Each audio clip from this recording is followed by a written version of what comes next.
Hey guys, welcome to Pajama Let's Play. I'm Michelle, host of Pajama Let's Play, where we talk all things Kingdom Hearts. Today, I'm going to do another character analysis, specifically about Riku and why it's important to not let fear dominate you or your actions. But before we get into all that, make sure to like, share, subscribe, ring the bell. You can follow me on Twitch, check out my Patreon, and all of those links are in the description box down below. I will be covering the whole series, so there will be some spoilers. Feel free to get caught up on the story first, and then come back to this. Okay, back to Riku. It all starts in Kingdom Hearts 1, in this scene here. Where's Kairi? I thought she was with you. The door is open. What? The door is open, Sora. Now we can go to the outside world. What are you talking about? We've got to find Kairi. Kairi's coming with us. Once we step through, we might not be able to come back. We may never see our parents again. There's no turning back. But this may be our only chance. We can't let fear stop us. I'm not afraid of the darkness. Sora is freaking out about his home falling to darkness and doesn't even know that that's what's happening yet. Riku, though, points out that this is an opportunity to leave the world and see what else is out there. He even specifically said the theme of this video: we can't let fear stop us. To be fair, Riku should have had a bit more fear in that moment, and all of this seems a bit reckless, but this was still the best decision he could have made. Falling along with your world won't do anyone any good, and Riku made the choice not to be limited by fear, but instead to take a chance and see what happens next. And he made sure Sora did the same. We now know how important this moment was, and that acting on fear would have prevented that critical moment Sora needed to become our protagonist, and that Riku needed to become the Keyblade Master we get to see in Dream Drop Distance. Fear's primary role is to keep people safe and stagnant, preventing them from growing and experiencing what life actually has to offer. Over the course of Kingdom Hearts 1, Maleficent actually teaches Riku that some fear is a good thing. She even specifically reminds him that being too reckless could cost him his heart, and she encourages him to use more caution. As we all know, Riku finds out that that's exactly the case. Ansem, Seeker of Darkness, takes his heart, and that wouldn't have been possible without his lack of fear. At the very least, fear of consequences. Now, most people would see this as a bad thing. However, this is exactly what was needed to protect Kingdom Hearts. Because Riku lost control of his heart, which as a side note would mean he has a nobody somewhere, he was forced into the realm of darkness, and was able to help Sora lock the door to Kingdom Hearts as seen here. Well, we've got the keys. Now, we find the ones to close the door. Sorry. The door between the two realms, it won't let a heart with light pass through. So, only darkness keeps spilling out. We can lock the door by using the two keyblades. But we need help on both sides to get the door shut. Well then, since you'll be doing the locking, let me be the one to close the door. Sorry, but the job's taken by somebody else. It's time. With this key, and Sora's in the realm of light, we're gonna close this door. Now, all we need is Riku. Sora. Riku. There!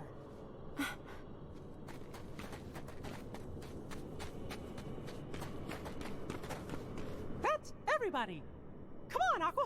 As Mickey explained, they need someone whose heart has no light in it to close the door to Kingdom Hearts. And because of the events of Kingdom Hearts 1 and Riku's refusal to let fear limit him, he fits the bill exactly. Had Ansem, Seeker of Darkness, not taken Riku as a vessel, Riku would have had too much light to be able to pass through, and Kingdom Hearts could not have been protected. Yes, Aqua was an option, but no one knew that at the time.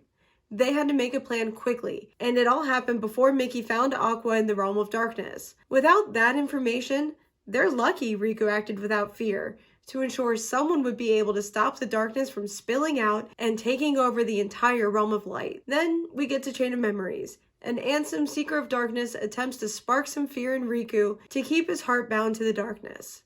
Let's take a look at how Riku handles that real quick. Oh, what's this? It is a door to the truth. Take it and your sleep ends as you take the first step toward the truth. But know this, the truth will bring you pain.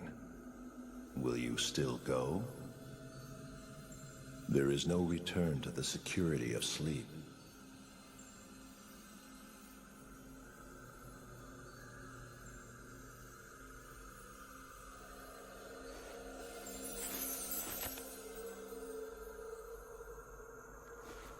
This seemed like a boring place to take a nap anyway. It seems Ansem, Seeker of Darkness, actually was fine with Riku waking up. Why, I'm not entirely sure, but I assume it's because he will be needed for the Keyblade War in Kingdom Hearts 3, and the Xehanort trio knew that. Either way, he warns Riku that waking will bring pain, and Riku decides to do it anyway. The fear of the unknown is intense for everyone, but he made it look easy. He knew that Sora and Kairi need him to wake up no matter the cost, and he's willing to push through the fear of the unknown to do just that. Let's fast forward to 358 over 2 days. Riku has now been working for about a year to help Sora recover his memories and wake up. His biggest fear at this point is that Ansem, Seeker of Darkness, is still able to gain control of Riku's heart. He goes his whole time fighting with a blindfold on because it helps him keep the darkness at bay, until this moment here. Riku, please. You have to stop him. How many times do I have to beat you? All right. You've left me with no other choice. What? I have to release the power in my heart. The dark power that I've been holding back. Even if it changes me forever.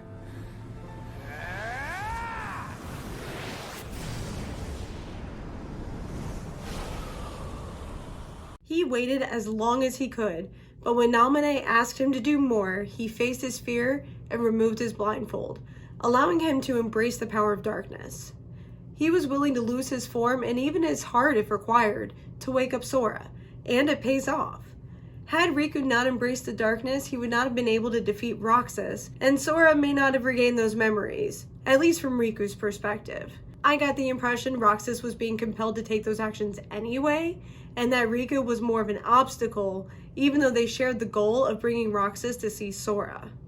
But from Riku's perspective, Roxas was fighting this path and he needed to be taken by force. And that's what he did, not only for his friend, but for the sake of the world as a whole and Kingdom Hearts, as Sora is crucial to winning the Keyblade War. Though he may not realize this yet, it's important that Riku isn't letting fear limit his action. In Kingdom Hearts 2, Riku is mostly giving in to his fear that his friends won't accept him as long as he looks like Ansem, Seeker of Darkness. Kairi forces that truth, but that wasn't Riku choosing to act despite fear. Instead, he works in the background and does what he can to aid the team. Next up is Dream Drop Distance, which is the best game to showcase the growth and progress Riku has made in regards to being limited by fear.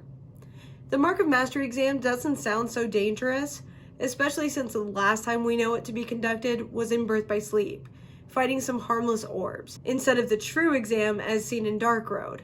However, for Riku, it's very similar for Terra. The fear isn't based on survival, it's based on what will be revealed in the process. Sora insists they don't need to prove themselves any further, while Riku welcomes the opportunity to see what's truly in his heart.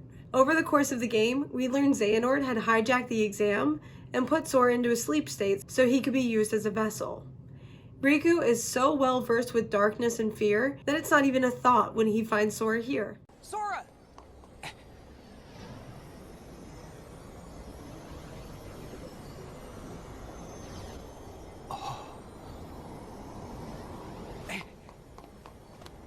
Sora, don't! You've got to wake up!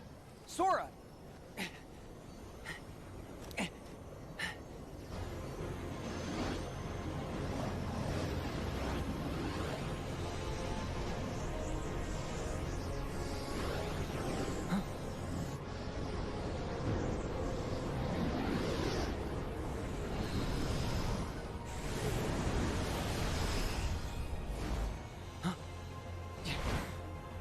Are you what's trapping him in that nightmare?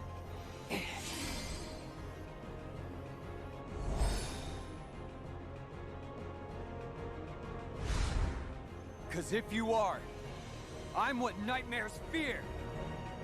That figure is called the Anti-Black Coat, and is the physical manifestation of the nightmare that has Sora bound.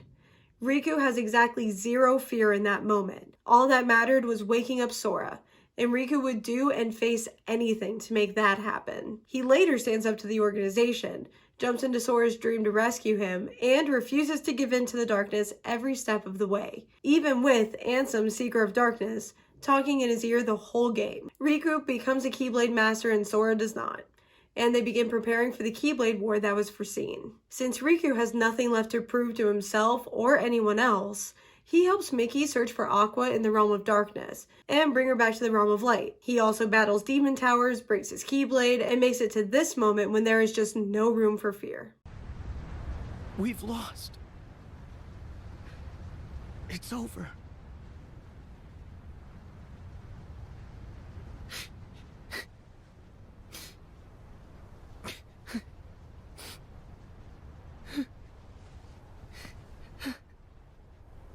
Sora, you don't believe that. I know you don't.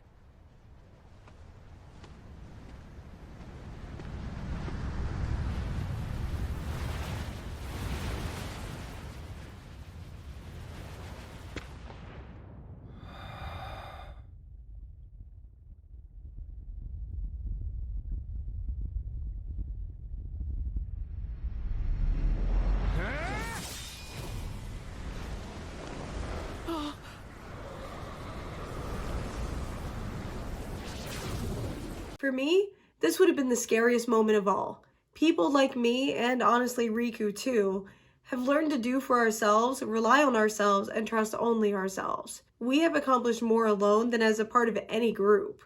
So in that moment, Riku knew beyond a shadow of a doubt that he had to put all of his faith in Sora and trust him to fix this. He sacrificed himself for that faith because he knew Sora would fix it somehow. He didn't know how or when, but he knew Sora's strength was far stronger than his own fear, and he opted to trust his companion. After all he's been through, and came out stronger and brighter in the end, Riku is the strongest character in the game, in my opinion anyway. And I'll let Mickey explain why. I remember my first time here. I was so scared. But now my doubts and fears are gone. If anything, I feel exhilarated.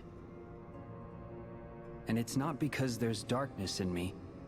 I know too well what that rush is like. This is different. And it's not adrenaline either. I know Aqua needs us, but I'm ready. I'm in control now. Maybe it's because you're with me this time. It's not me. I think it's because you finally found inside you that special strength to protect what matters. What? Sometimes you care so much for somebody that other feelings disappear. And then there's no room for fear or doubt. That exhilaration Riku is trying to describe, that's confidence. When someone can assess their fears, stare them in the face, and challenge them, they gain a level of confidence and self-esteem that makes anything possible. What's scary about leaving the Destiny Islands when you've been taken as a vessel by a dark entity? What's jealousy over Kairi choosing Sora instead of Riku when he went through all of Chain of Memories and 358 over 2 days to aid Naminé? Why would he worry about Maleficent when he survived so many battles against Organization 13? That fear of the unknown could have limited Riku, but now there's no way that limit even exists. He still feels fear, but it would never be able to hold him back again. Riku is the epitome of the Keyblade Master, in that he can balance both the light and darkness within himself. He can wield any Keyblade and choose his own path, independent of what anyone else tells him. And I think we could all afford to be a little more like Riku, and not let fear limit us from pursuing the items, people, and experiences that make this life worth living, whatever that may mean for you. So what do you think? Did Riku really master his fear and darkness? What are the aspects of him that you relate to? Tell me all about your thoughts in the comment section down below. Also, don't forget to do all of the things I'm supposed to ask you to do, again, in the description box down below. Until next time.